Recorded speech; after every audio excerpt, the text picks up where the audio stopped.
partidos. São 30 minutos de entrevista e nessa segunda rodada nós vamos abordar temas dos programas de governo dos candidatos.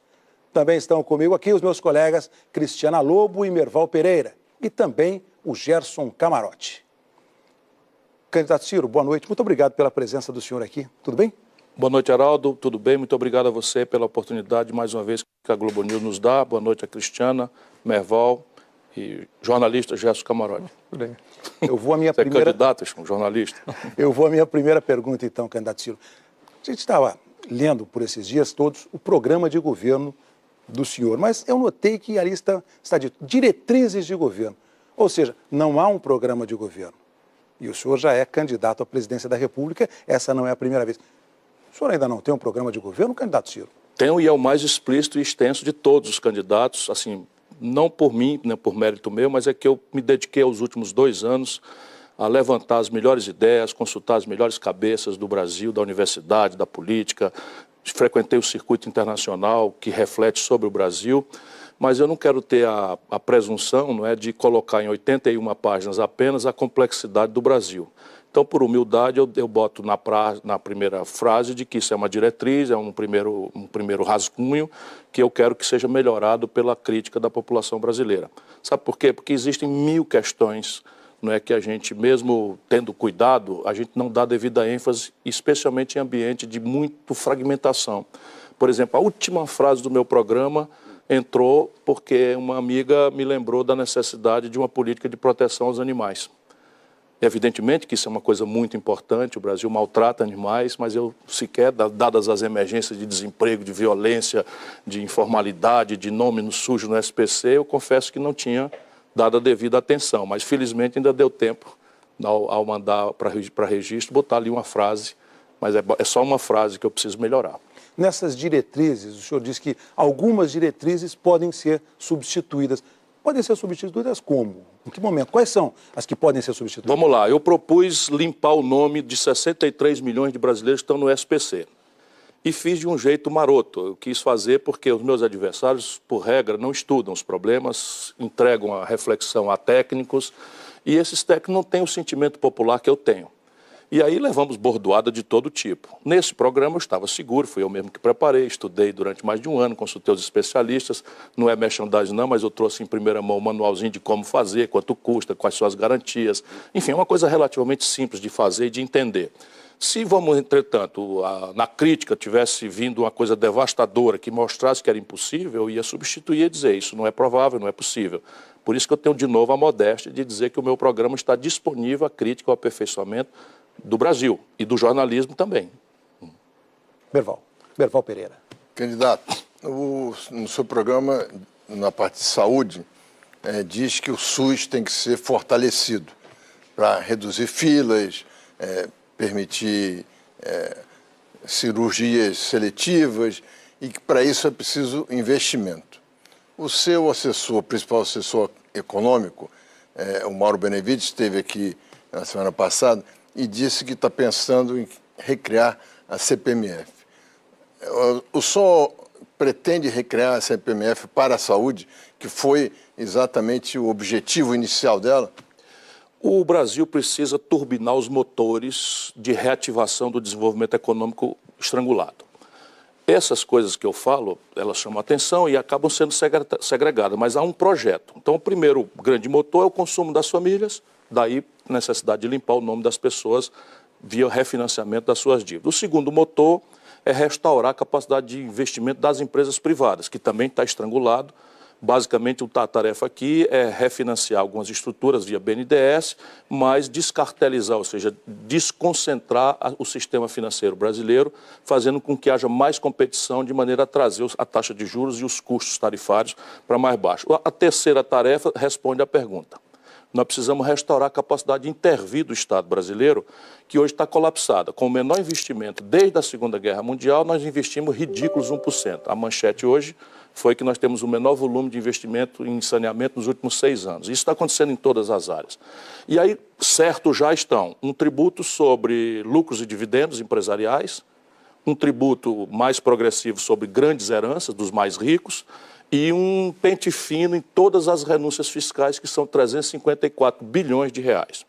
Entretanto, eu admiti trazer ao programa para reflexão, porque ele tem imperfeições, eu tecnicamente conheço as imperfeições da CPMF, e em qualquer circunstância não seria mais a CPMF, porque ela tem um defeito, ela não é partilhada com os estados e municípios, que são basicamente os grandes provedores de saúde pública, embora o SUS seja unificado. Não estou decidido ainda, quero ver como é que a sociedade brasileira reage à possibilidade da gente tirar todo mundo que faz transações até R$5.000 por mês e a partir daí fazer uma alíquota pequena de 0,38, partilhada com estados e municípios. Agora, o que garante que a CPMF, essa nova CPMF, não vai ser desvirtuada para outros setores, como aconteceu com a CPMF? A minha ideia nem é vinculá-la à saúde. A minha ideia é libertar o dinheiro livre, que é muito pouco, para a saúde. E a minha ideia, para tentar diminuir os defeitos do imposto sobre cheque, que é a famosa CPMF, é vincular a arrecadação dela ao abatimento da dívida. E aí estabelecer um gatilho. Se a dívida está em 50% do PIB, como está tudo em aberto para discutir, suspende. Se ela volta a subir, ela volta nessa proporção. De maneira que o Brasil teria uma espécie de gatilho para garantir recursos estáveis para a proteção do crédito público, libertando os dinheiros dos tributos livres para financiar educação, saúde e segurança, que são as grandes tarefas. Mas, candidato, quais são as 3 prioridades da área da saúde no eventual governo do senhor? O SUS precisa de uma estrutura de gestão, supervisão, avaliação e controle. Vou dar na prática o que é que isso vai melhorar a vida do usuário. Eu vou estabelecer um fundo de 4 bilhões de reais, que é sobre 128 bilhões, é uma coisa perfeitamente praticável, para dar um prêmio às unidades básicas de saúde pelo Brasil inteiro que cumprirem metas estabelecidas de atenção materno-infantil, prevenção da diabetes, prevenção da hipertensão, que são as grandes causas das operações mais sofisticadas e da mortalidade, e metas cíclicas de vamos enfrentar a chikungunya, vamos enfrentar a zika, enfim. E, por fim, um critério de avaliação de satisfação do usuário. Hoje nós até damos atenção, mas o povo é muito mal feliz, muito mal satisfeito com a forma como é tratado. Então o usuário doravante terá direito a dizer estou satisfeito, fui bem atendido. E isso entra como um critério central, de maneira que o Brasil tem unidades básicas com 4 bilhões, dá para eu dar um prêmio de R$100.000 por ano para as unidades básicas de saúde, distribuir entre todos os membros da equipe de saúde da família, que são de 8 a 10 pessoas. Acredito que isso fará um choque em matéria de supervisão, avaliação, gestão e controle. E a outra grande tarefa é o subfinanciamento. Se nós não anunciarmos, ajudarmos o povo a entender, o Brasil, o político, cometeu um erro grave, tabelando por 20 anos os gastos reais com educação, saúde, segurança, que é a emenda 95. Tudo que os candidatos hoje estamos dizendo, tudo que está nos programas é tudo mentira grossa se nós não revogarmos essa PEC. O que não quer dizer que a gente deixe afrouxar e gastar mais do que pode. Eu sou virgem em desequilíbrio. Fui governador, não tem um dia, fui ministro da Fazenda, comandei a economia brasileira, a economia não praticou um dia de déficit, eu fui prefeito da 5ª maior cidade, estou contando isso só para me apresentar a muitos brasileiros que não me conhecem ainda. Mas essa emenda 95 tem que ser revogada. E, por fim, há uma urgência que me comove dramaticamente. São o que o Merval já citou, aquelas cirurgias que não são de emergência, digamos assim, porque você foi atropelado na rua. Eu vou dar o exemplo mais comovente disso. Hoje há quase 1 milhão de mulheres no Brasil que fizeram mamografia, identificaram um nódulo no seio e estão esperando até 3 anos para fazer uma punção e definir se esse nódulo é cancerígeno ou não. Isso é uma tragédia, porque a hora crítica do diagnóstico precoce permite 100% de cura no câncer de mama. Cristiana Lobo. Candidato, eu quero falar sobre educação e ensino médio. O senhor sempre cita a educação do Ceará como um exemplo do ensino fundamental, é verdade, mas no ensino médio, lá também padece do mesmo problema do Brasil, que é uma estagnação. O governo tem o Fundeb, no IDEB, por exemplo, o Ceará está estagnado há 9 anos, está no mesmo patamar. Agora vai sair outra avaliação. Você vai ver o pulo. Hã? Você vai ver o pulo que o Ceará vai dar. Mas no ensino médio está da mesma forma. O governo, lá atrás, Fernando Henrique criou o Fundef e depois, no governo Lula, o Fundeb, que é para beneficiar beneficiar os professores do ensino médio. Minha pergunta é, essa lei expira no ano que vem. O senhor pretende renovar isso para beneficiar os professores? Porque o senhor fala também em bolsa para os estudantes de ensino médio. Quer dizer, todas as propostas levam a gasto de dinheiro. De onde é que vai sair tanto dinheiro e se vai renovar ou não? Se não, o que é o pilar desse ensino médio que o senhor pretende botar para atender esse jovem que está sem emprego? Eu volto ao dinheiro, sem o que até a própria proposta é ociosa. O Brasil precisa fazer uma reforma tributária. Eu tenho a minha proposta absolutamente explícita no meu programa de governo, sou o único candidato. Ela tem o objetivo de simplificar, por exemplo, o IVA, que eu defendo desde 1995, no livro que eu escrevi. Estou feliz porque agora os meus ilustres opositores estão imitando, e isso é muito bom, não é? Mas as pessoas precisam saber, né, quem sempre foi a favor e quem, quando teve a oportunidade, ficou contra, como o PSDB de São Paulo, de onde sai o meu ilustre opositor e amigo Geraldo Alckmin. Pois bem, tirante esse objetivo de simplificação, eu vou repetir, um tributo sobre lucros e dividendos, dependendo da progressividade, pode chegar até 50 bilhões de reais novos de recursos. Um tributo sobre heranças grandes, das grandes heranças, pode chegar a algo ao redor de 25 a 30 bilhões de reais. Um pente fino nas renúncias fiscais, que podem ser ociosas, me daria aí mais uns 15% dos 354 bilhões, que significa mais uns 40 bilhões de reais. Portanto, já aqui um desenho, né, bastante concreto e objetivo de onde virá o dinheiro para esse conjunto de propostas. O que mais me comove, de todas as grandes e graves tarefas que eu tenho vontade de assumir como presidente do Brasil, é a educação. E o ensino médio no Brasil tem uma evasão cretina, assim, uma evasão criminosa, porque é justamente ali do Fundamental 2, de 11 anos a 19, onde o garoto e a garota ficam mais vulneráveis ao apelo perigoso da rua. O narcotráfico, a violência, o consumismo, não que ele não tem renda para assumir, e aquilo tudo vai gerando um desencanto, e só uma escola encantadora vai preparar isso. Então a tarefa é de duas naturezas. Fazer uma mudança no padrão de educação, substituir o decoreba, que hoje é o dominante, em tempos de Google, isso é puro lixo. Você imagina um garoto de 14 anos ter que tomar banho, que já é muito chato nessa idade, né? Pegar o ônibus, chegar lá na escola para ver o professor, coitado, se esforçando para dizer que Pedro Álvares Cabral descobriu o Brasil. Quando ele entrando no Google, ele vê um filminho, ele pode viajar, né, numa viagem 3D, na internet, numa lan house, e ver como é que era Porto Seguro, etc, etc. Então essa tarefa supõe uma reestruturação do magistério brasileiro, um retreinamento e uma estimulação, porque não é possível que o magistério continue sendo tratado com a indignidade que é. Falo isso com muito prazer, porque quando eu fui governador do Ceará, o meu objetivo era fazer os professores do Estado ganharem mais do que a iniciativa privada, e fiz, né, desde aumentos separados e tal. A segunda tarefa é a estrutura mesma e o subfinanciamento.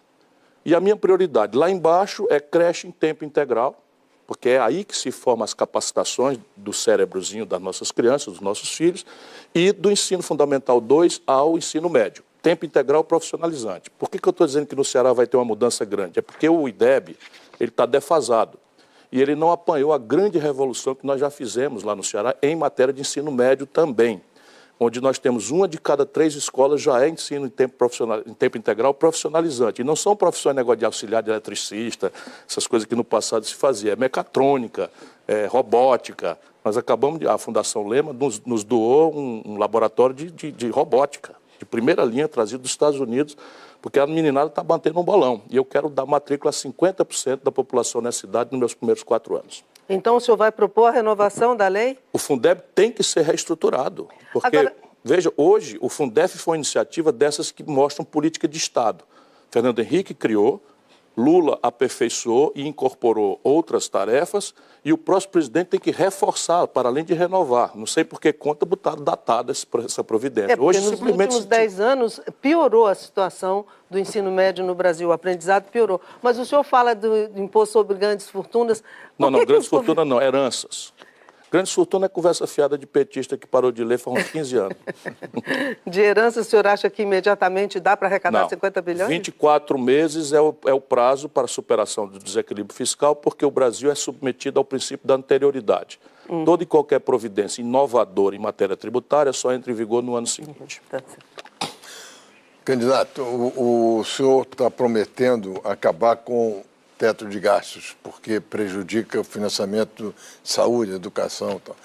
Então, acabou de dizer que vai levantar dinheiro com vários outros impostos e tal. O senhor não tem medo que essa promessa toda de aumentar gasto acabe gerando um custo acima da possibilidade de recolher novos impostos e que o Congresso talvez não aprove esses novos impostos? O risco do Congresso não aprovar é uma inércia da democracia. Eu peço muito às pessoas que, se me derem a oportunidade de servir essa grande nação como presidente, não me mande para Brasília de mão e pé amarrado.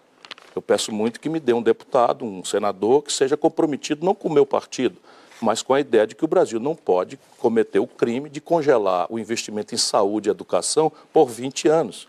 Isso é só uma selvageria impraticável. Isso já está ficando evidente. As bolsas da CAPES estão suspensas para o ano que vem. O custeio dos institutos federais de educação já estão constrangidos.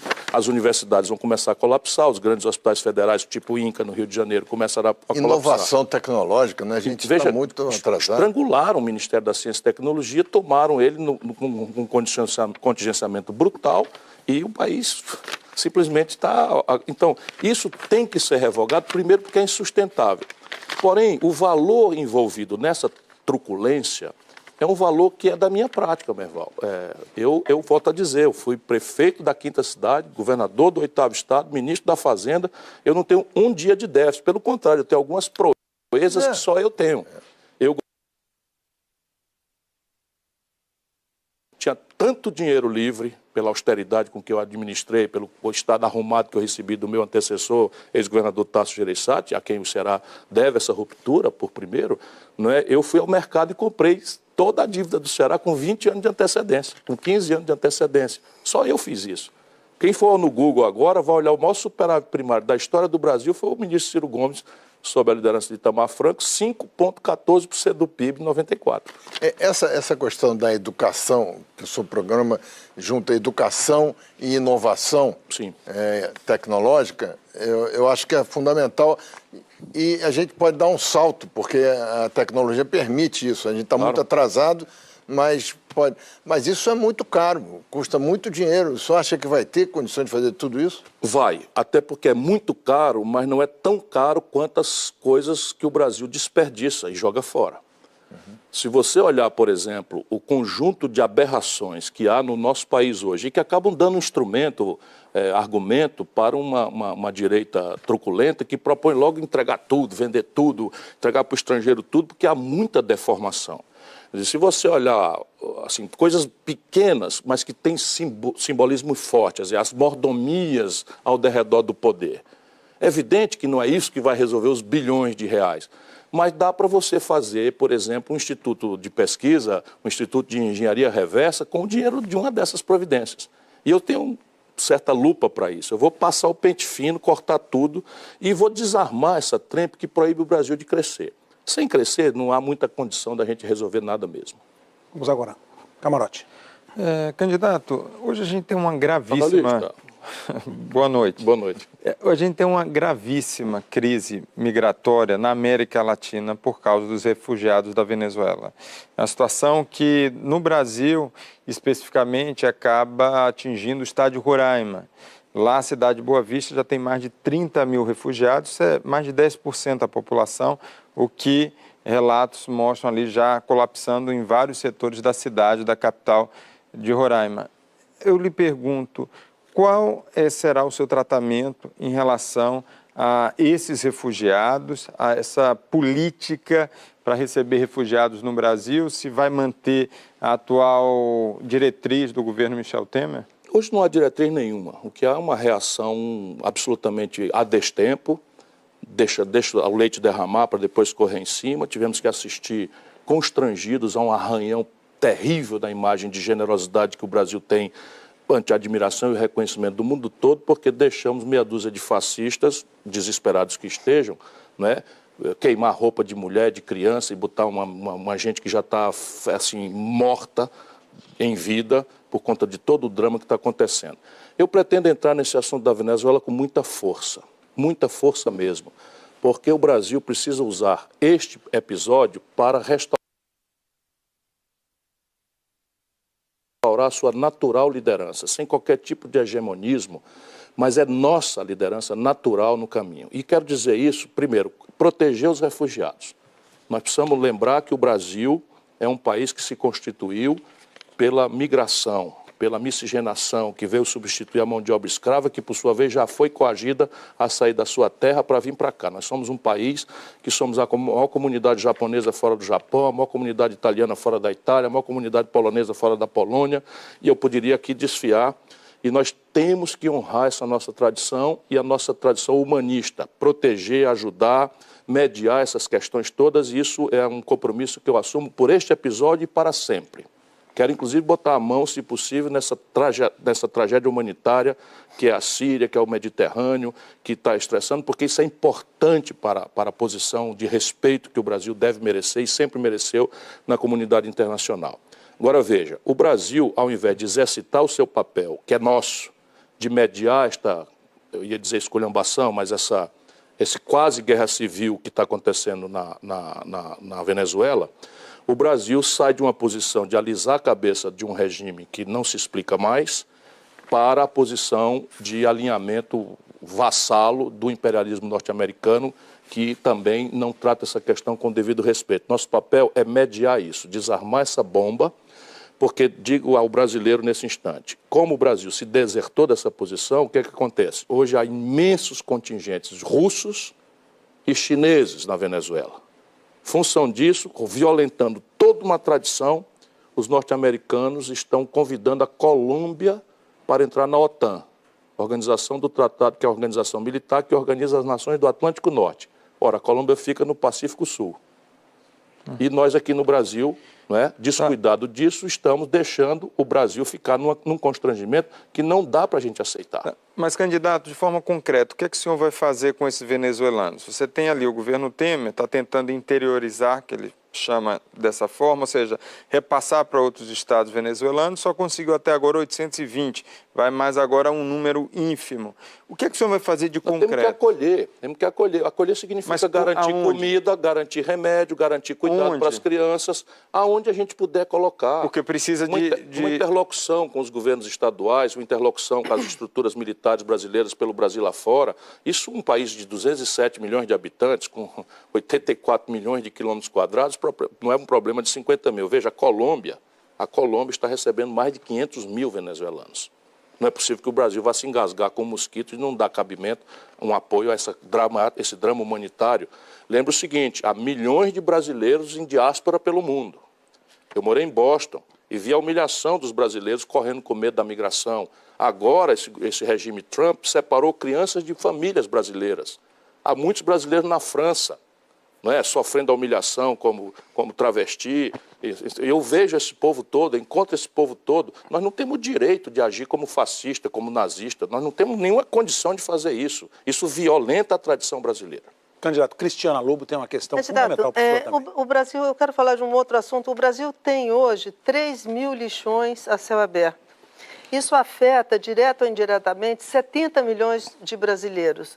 E ali, esse é um vazador de doenças, o churume, que contamina o subsolo, enfim.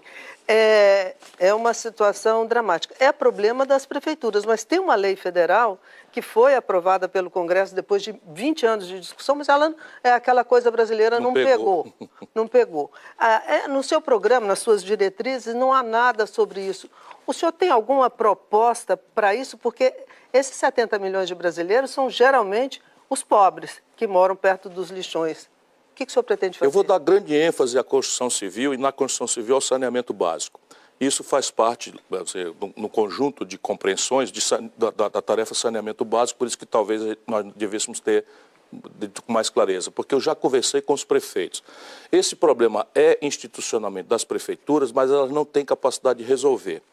Parte porque não tem recurso, parte porque não tem território, parte porque não tem volume sequer de lixo suficiente, pensando nos pequenos. O Brasil coleta 30 milhões de toneladas por ano de lixo. Sim, mas São Paulo leva 12 milhões sozinha e Meruoca, lá no meu querido Ceará, não tem como fazer um aterro sanitário com as condições técnicas necessárias. Qual é a solução disso? Nós estamos experimentando no Ceará.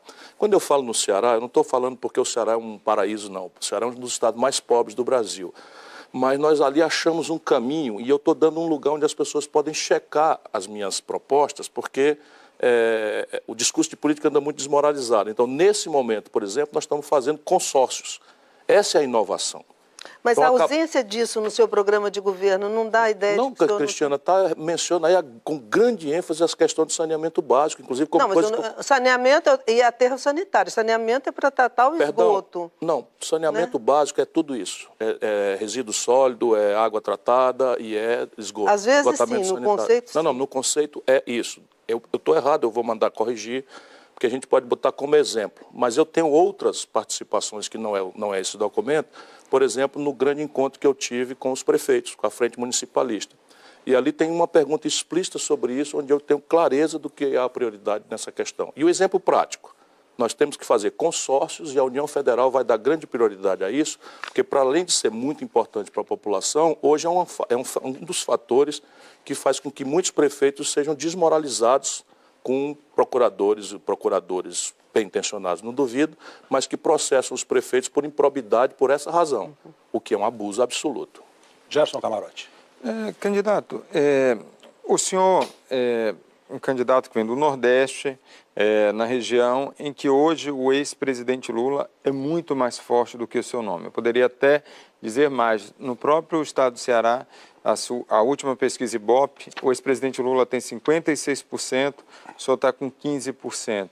O senhor que tem falado muito do seu grupo político, tem feito muito pelo Ceará, o que está acontecendo? O que é que não deu certo para esse índice de pesquisa estar inferior e bem inferior ao ex-presidente Lula? É muito simples de entender, eu apoiei o Lula nos últimos 16 anos. Ao mesmo tempo que a gente ganha todas as eleições no Ceará, graças à generosidade do nosso povo, eu não tenho uma TV, não tenho uma rádio, não sou, enfim, não tenho poder econômico, não tenho empresa, não tenho nada, mas eu fiz uma opção, porque o Brasil se dividiu entre o reacionarismo do tucanato de São Paulo e o Lula, com todas as suas virtudes e todos os seus defeitos. E eu o apoiei ao longo dos últimos 16 anos. Eu tenho a honra, até o presente momento, de nunca ter perdido uma eleição no Ceará. E acredito que eu vou me aposentar sem este dissabor, até porque... Como? Mas sem reverter esse índice... Calma, deixa o povo tomar posição, deixa o povo olhar. Nosso povo é muito grato ao Lula, e com razão. Né? O nosso povo recebeu o Bolsa Família, quando tinha seca no Ceará... Mas, candidato, o senhor está lembrando o seu apoio durante 16 anos para o presidente Lula, mas ele não apoiou o senhor dessa vez. Pois é, veja como a vida é. Mais do que isso, esvaziou. Não, ele sempre foi contra mim lá. Ele sempre foi contra mim lá. E dessa vez ele manobrou feamente. Para esvaziar toda a sua negociação. Pior ainda, pressionou para que o PT do Ceará apoiasse o Eunício Oliveira, que votou o impeachment enquanto eu lutei pesadamente contra o impeachment. Mas o senhor fala que é preciso olhar para frente? Claro. Mas o senhor está com algum ressentimento passado ou não? Política não cabe ressentimento. O negócio de mimimi é outro ramo. Política é luta, é guerra. Mas né? o seu irmão, aí não é incoerência, o seu irmão está ali, faz uma aliança informal com o senador Eunício Oliveira, com o governador que é do PT, o Camilo... Não lembro esse negócio não, que eu fico morrendo de vergonha. Pronto, mas falei. Como é que explica isso? Que o senhor critica o PMDB nacionalmente? Eu estou morrendo de vergonha, isso é uma contradição inexplicável. Essas coligações regionais, isso é uma vários candidatos têm problemas com isso. Todo mundo, uma barafunda geral. Sendo que eu não voto no Eunício Oliveira, nem golpista, nem pilantra, mas nem a pau Juvenal. Tem cartaz dizendo que ele é o senador do Lula. E eu acho que ele é mesmo. Eu quero introduzir um outro tema aqui, que é o tema da transparência, que é também um tema fundamental para uma campanha presidencial. Candidato, 3 medidas para a transparência que o senhor implantaria. Botar os preços unitários de todas as obras e serviços na internet. Hoje em dia é tão contundente isso, você muda a legislação, a Lei 8666, com todo respeito ao meu amigo Luiz Roberto Ponte, que eu me comprometi de ouvi-lo, que é o grande autor dessa medida, mas ouvindo, e não é porque ela seja ruim, é porque ela tem já uma idade e a pilantragem vai se adaptando, né? Essa é a grande questão brasileira. A pilantragem, dizia o Barão de Tararé, que não há nada mais sólido no Brasil do que uma bandalheira bem documentada. Então precisamos adaptar e prevenir, mas a grande chave é fazer com que todas as licitações sejam feitas por preço unitário. Aí você tem o CREA, a Fundação Getúlio Vargas, e esclarece na revista qual é o preço de um tijolo, qual é o preço de uma manilha, uma especificação tal, bota tudo na internet. Isso é a primeira grande providência, transparência radical. Segundo, determina a proibição de que as obras sejam contratadas com mais do que 5% acima ou 5% abaixo. Porque hoje a pilantragem aprendeu que mergulha no preço, contrata, ganha o dinheiro fazendo superfaturado no começo da obra e depois abandona. São 7.200 obras paradas no Brasil com esse tipo de bandalheira, não é, prejudicando o conjunto da sociedade brasileira. E depois é o exemplo, Heraldo. Não há nossa ilusão lusitana de que uma lei vai resolver nossa contradição. Só o exemplo, a punição não ser o prêmio para a impunidade, quer dizer, a impunidade não ser o prêmio para a molecagem, e o exemplo é de cima. Se o de cima roubar, rouba todo mundo. Se o de cima não roubar, já fica diferente. Candidato, muito obrigado pela sua entrevista. Muito obrigado a você, Heraldo, e a todos. Gostou? Gostei bastante. Obrigado. Amanhã teremos aqui, o nosso convidado é Jair Bolsonaro, candidato à presidência da República pelo PSL. Hora do intervalo, eu volto já com o Jornal das 10, porque a gente ainda tem muitos assuntos hoje. Voluntários começam um mutirão para ajudar os venezuelanos na fronteira em Roraima. A Procuradoria-Geral da República denuncia 26 pessoas por organização criminosa. Elas são suspeitas de fraudes no Ministério do Trabalho. E o estudo revela quanto custa para resolver todos os problemas de transporte do Brasil. Até já.